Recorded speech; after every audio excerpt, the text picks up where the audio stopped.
intihaku hurmatillahi fi sir. Intihak itu menginjak-injak, menghina, meremehkan kehormatan Allah di saat dia sendirian. Baik, apa maksud dari poin ini? Akan lebih jelas poin ini ketika kita akan bacakan hadis Nabi sallallahu alaihi wasallam.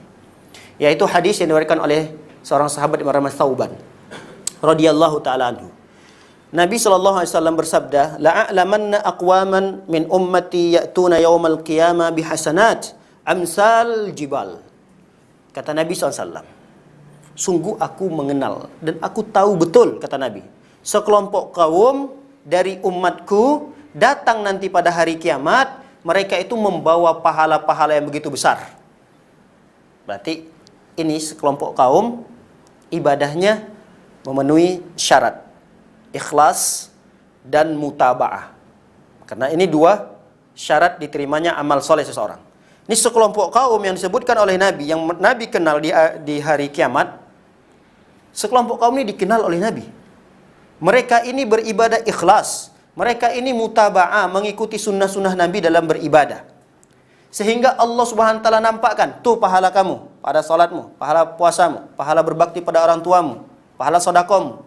Bergunung-gunung, amsal jibal, kata Rasulullah SAW, seperti gunung-gunung yang banyak pahala tersebut. Tapi kemudian kata Rasul sallallahu alaihi wasallam, fayaj'alaha Allahu azza wa jalla haba'an mansura. Lalu pahala itu dijadikan oleh Allah menjadi debu yang berhamburan. Seakan-akan ditiup oleh angin yang begitu kencang. Pahala yang menggunung habis rata, ditiup oleh angin. Seperti itulah kira-kira gambaran yang digambarkan oleh Rasul sallallahu alaihi wasallam, menunjukkan bahwa pahalanya gugur, habis, hangus. Thauban pun berkata kepada Nabi SAW, "Ya Rasulullah, jallihum lana, sifhum lana, an nakuna minhum wa nahnu la na'lam." Wahai Rasulullah, coba berikan kami sifat-sifatnya, tanda-tandanya. Siapa mereka-mereka itu? Jangan-jangan kami masuk dalam kategori itu dan kami tidak tahu, ya Rasulullah. Ini ketakutan yang besar dari Thauban. Ya Rasulullah, coba sifatkan, jelaskan kepada kami, rincikan kepada kami sifat-sifat orang yang mendapatkan pahala yang besar pada hari kiamat lalu dihapuskan oleh Allah Subhanahu wa taala. Istilah kita di PHP oleh Allah Subhanahu wa taala. Dinampakkan, ini pahala kamu ya, ini. Setelah itu dijadikan oleh Allah debu berhamburan, ditiup oleh angin yang begitu kencang. Di dunia saja kita ketika di PHP nggak enak, sakit. Kalau kita di PHP oleh Allah SWT jauh lebih sakit daripada di dunia ini. Apalagi yang di PHP itulah pahala yang akan menentukan kita surga atau neraka. Ini bukan perkara yang ringan. Nah, ketika Thauban bertanya kepada Nabi SAW, "Ya Rasulullah, sebutkan sifat-sifatnya Rasulullah. Khawatir kami masuk dalam kategori itu dan kami tidak paham dan tidak tahu." Kata Nabi SAW mengatakan, "Amma innahum ikhwanukum wa min jildatikum." Ketahuilah, mereka-mereka itu adalah saudara-saudara kalian. Kalian itu, mereka-mereka itu adalah sebangsa, setanah air. Bisa jadi bukan sebangsa dan setanah air, tapi mereka satu jenis dengan kalian, yaitu dari kalangan manusia. Saudara-saudara kalian, berarti saudara semuslim, bertauhid, menjauhkan kesyirikan, beribadah dengan ikhlas dan mutaba'ah. Lalu kemudian kata Nabi SAW, "Ya'khuduna minal lail kama ta'khudun." Mereka itu sholat malam, tahajudnya rajin, sebagaimana kalian wahai para sahabat tahajud. Kata Nabi SAW, "Walakinnahum," tapi satu kesalahan mereka. Ini harus menjadi catatan yang besar bagi kita. Garis bawahi sebesar-besarnya. Kata Rasulullah SAW, "Walakinnahum," akan tetapi mereka punya satu kesalahan. "Qaumun idza khalau bi maharimillah intahakuha." Mereka itu adalah ketika berada di kesendirian, mereka injak kehormatan Allah Subhanahu wa taala. Mereka sobek-sobek, mereka robek-robek kehormatan Allah Subhanahu wa taala. Apa kehormatan Allah Subhanahu wa taala? Apa yang diharamkan oleh Allah. Itu adalah kehormatan Allah Subhanahu wa taala.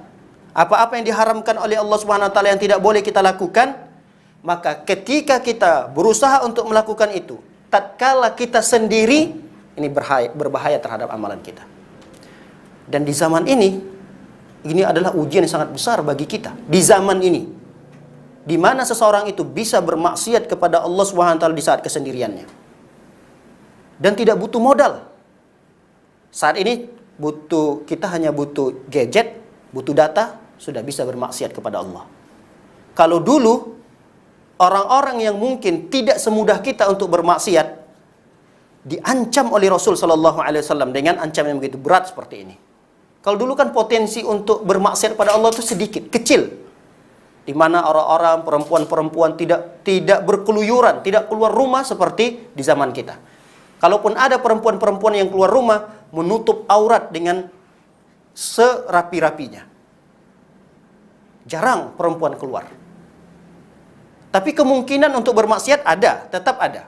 Bermaksiat kepada Allah dalam kesendirian ada, di zaman sahabat ada, tabi'in ada.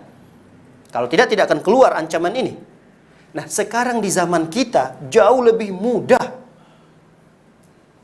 Dimanapun kita berada bisa bermaksiat kepada Allah Subhanahu wa taala. Kadang kita berada di kamar sendirian, kita tutup pintu, bisa bermaksiat. Kadang kita lebih menghargai istri kita, anak kita, orang lain daripada Allah Subhanahu wa taala. Inilah bahayanya. Orang bermaksiat kesendirian itu, dia lebih takut kepada istrinya, dia lebih takut kepada anak-anaknya, lebih takut kepada teman-temannya. Kalau dia membuka satu hal yang ini adalah perkara diharapkan oleh Allah, dia buka aurat-aurat perempuan, dia lihat tontonan-tontonan yang tidak benar, di saat dia sendiri biasa-biasa saja. Tapi kalau ada istri nyamperin, langsung dia matiin. Dia cari aplikasi-aplikasi yang lain yang dia seakan-akan tidak melakukan kemaksiatan. Kalau datang anaknya nyamperin, dia tutup lagi. Nanti sudah sendiri dia buka lagi. Ini bahaya. Seakan-akan dia menjadikan manusia jauh lebih mulia daripada Allah Subhanahu wa taala. Disinilah Rasul sallallahu alaihi wasallam mengancam kita. Dan hadis ini harus selalu kita ingat dan kita garis bawahi. Kalau bisa di kamar-kamar kita itu tuliskan hadis ini. Sehingga ketika kita ingin bermaksiat, kita langsung melihat hadis tersebut. Jangan-jangan amalan soleh saya terhapuskan ini. Apa gunanya nanti sholat saya? Apa gunanya ini seterusnya? Kalau dalam kesendirian saya tetap masih bermaksiat kepada Allah. Kalau dalam kesendirian kita masih lancang untuk bermaksiat kepada Allah, maka yang rugi adalah diri kita sendiri. Kerugian itu tidak akan kita dapatkan hanya di akhirat, tapi di dunia ini pun kita akan dapatkan kerugian-kerugian besar dari maksiat yang kita lakukan.